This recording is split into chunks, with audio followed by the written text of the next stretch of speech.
Kia ora, ko Sharon Holt tōku ingoa. My name's Sharon Holt, the author of Te Reo Singalong books, and also this one that I'm going to be talking about today. Mahi Tahi is a great book for putting on a show.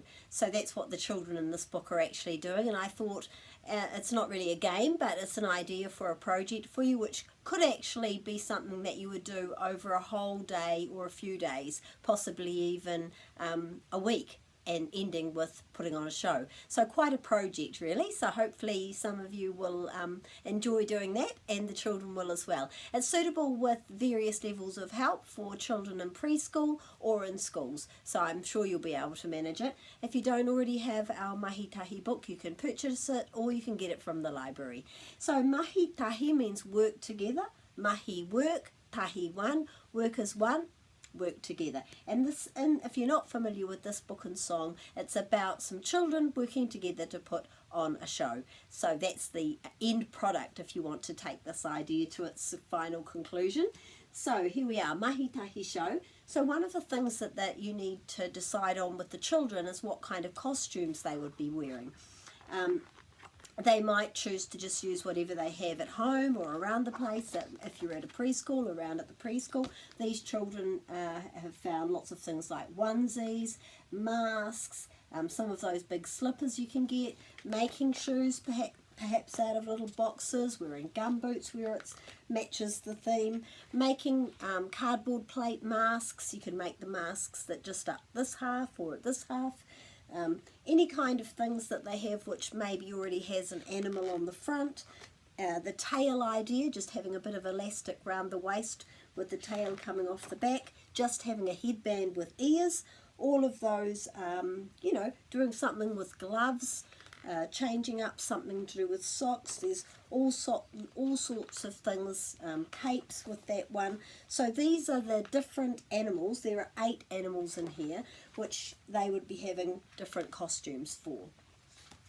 So you've got one aspect is what the costumes and masks will be. What will they actually be wearing to identify themselves as the different animals. So the children will need to be in 8 groups because there are 8 different animals in the story, and so let's say you've got about 24 or 25 children, then you'll have sort of 3, maybe 4 in one group, children in a group, and then they're somehow or other they're allocated to a group. So you're the monkeys, you're the tigers, whatever way you do that kind of thing. So in those 8 groups, they're going to be doing their with your help, something to do with their costumes, and then also something to do with their actions. So in the book, each animal is representing an action. So the actions for the elephants is going carefully, and monkeys is putting up your hands, tigers is playing nicely, bats is don't be lazy, crocodiles is close your mouth, and zebras is run fast, dinosaurs is look carefully, and giraffes is stand up straight, stand up tall. At the end, everyone's doing an action together for high five, sort of as an ending for their show, their production, and that's Ho mai kia rima.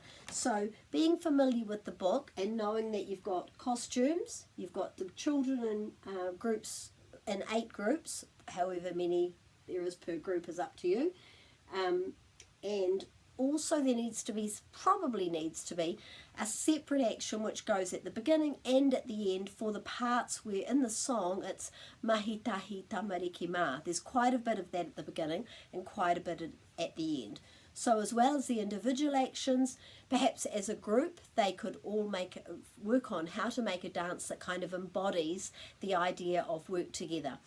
You could perhaps just get into pairs and go like this with whatever they think is to do, and probably something relatively simple that is easy to repeat. So there's that aspect, and then there's the practicing of the actions separately in their separate groups and then together before, like a rehearsal, before if they are putting on a show for other people, other children or family members, then obviously that needs to be a little bit practiced in the environment where they're going to do it. But I think it would be something that children would enjoy, that you would enjoy, and it puts the idea of learning and using Te Reo Māori into a different arena, really, because you're putting all of those words and phrases in Te Reo and lots of those animals that they won't already know the names for into a show and performing that, and there'll be a lot of learning that goes on in between. So I hope that you take that idea on board. If you do, I'd love to hear about it, see some photos, and just hear how it went. Thank you. Ka kite.